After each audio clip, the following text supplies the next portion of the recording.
Hello বন্ধুরা, তোমরা সবাই কেমন আছো? আশা করি ভালোই আছো। আমিও খুবই ভালো আছি। বন্ধুরা, আজকে তোমাদের জন্য নিয়ে এসেছি পটল ভর্তা। তোমরা সবাই রান্নার ভিডিওটিতে একটি লাইক দিয়ে পুরো রেসিপিটি দেখতে থাকো। বন্ধুরা, এখানে পটল নিয়েছি। এবার একটি কাটারি দিয়ে পটলের উপরে সবুজ অংশটি চেঁচে নেব। বন্ধুরা, ছোট্ট করে একটি লাইক দিয়ে পুরো রেসিপিটি একদম স্কিপ না করে প্রথম থেকে শেষ পর্যন্ত দেখতে থাকো। আশা করি তোমাদের খুবই ভালো লাগবে। পটল চেঁচে নিয়েছি। এবার পটল মাঝ বরাবর কেটে নিয়ে ছোট টুকরো টুকরো করে কেটে নেব। এভাবে করে সবগুলো পটল কেটে নেব। পটল কেটে নিয়ে জল দিয়ে একদম পরিষ্কার করে ধুয়ে নিয়েছি। কড়াইতে সামান্য জল দিয়েছি। জল খুব ভালো করে গরম হয়ে গেছে। এবার এখানে পরিষ্কার করে ধুয়ে রাখা পটলগুলো দিয়ে দিলাম।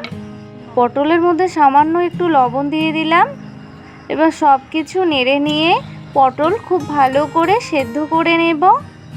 পটল খুব ভালো করে সেদ্ধ হয়ে গেছে আর জল একদম শুকিয়ে গেছে। এবার পটলগুলো নামিয়ে নেব। নামিয়ে ঠান্ডা করে নেব। বন্ধুরা, বাড়িতে যে জল উঠেছিল এখন আর নেই, একদম কমে গেছে। আজকে প্রচণ্ড রোদ উঠেছে।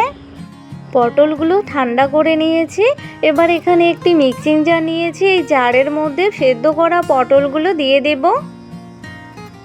পটলগুলো দিয়ে পটল খুব ভালো করে ব্লেন্ডারে পেস্ট করে নেব। পটল খুব ভালো করে পেস্ট করে নিয়েছি। এবার একটি প্লেটের মধ্যে পটল পেস্টগুলো ঢেলে নেব। পটলের সম্পূর্ণ মিশ্রণটি ঢেলে নিয়েছি। কড়াই গরম হয়ে গেছে। এবার কড়াইতে দিয়ে দেব সর্ষের তেল। নেড়ে নিয়ে তেল হালকা গরম করে নেব।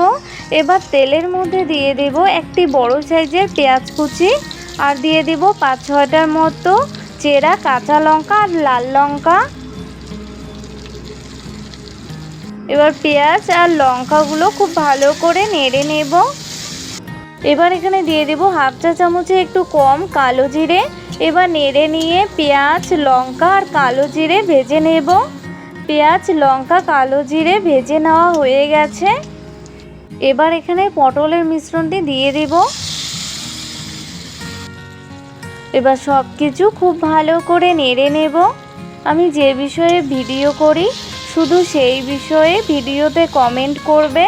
পাশে আছি, পাশে থেকো, বন্ধু হবার কথা ভিডিওতে কমেন্ট করবে না, যা বলার কমিউনিটিতে গিয়ে বলবে। এবার এখানে পরিমাণ মতো লবণ আর সামান্য একটু হলুদ গুঁড়ো দিয়ে দেব। এবার সব কিছু খুব ভালো করে নেড়ে নেব। বন্ধুরা, আমার সাবস্ক্রাইবার অনেকটা কমে গেছে। জানি না কে কমে দিয়েছে। আমার মনটা একদম ভেঙে গেছে। পটলের ভর্তাটি একদম ঘন হয়ে না আসা অবধি জাল করে নেব। আমি তো সবাইকে বারবার বলি, যদি অল্প সময়ের জন্য বন্ধু হতে চাও তাহলে বন্ধু হবার কোনো দরকার নেই। পটলের ভর্তা অনেকটা ঘন হয়ে এসেছে। এবার এখানে সর্ষের তেল দিয়ে দিলাম। এবার আরও 2 মিনিটের মতো খুব ভালো করে নেড়ে নেব। যদি সব সময়ের জন্য বন্ধু হতে চাও তাহলেই বন্ধু হবে। অল্প সময়ের জন্য বন্ধু হওয়ার কোনো দরকার নেই। 2 মিনিট পর ফিরে আসলাম। পটলের ভর্তা আমার একদম রেডি। এবার জাল অফ করে নামিয়ে নেব।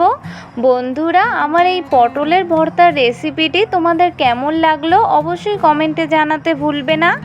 বন্ধুরা, তোমরা অবশ্যই বাড়িতে একবার এইভাবে পটলের ভর্তা ট্রাই করো। আমার পরিবারের তো সবারই এই পটলের ভর্তা দারুণ লেগেছে। আশা করি তোমাদেরও খুবই ভালো লাগবে।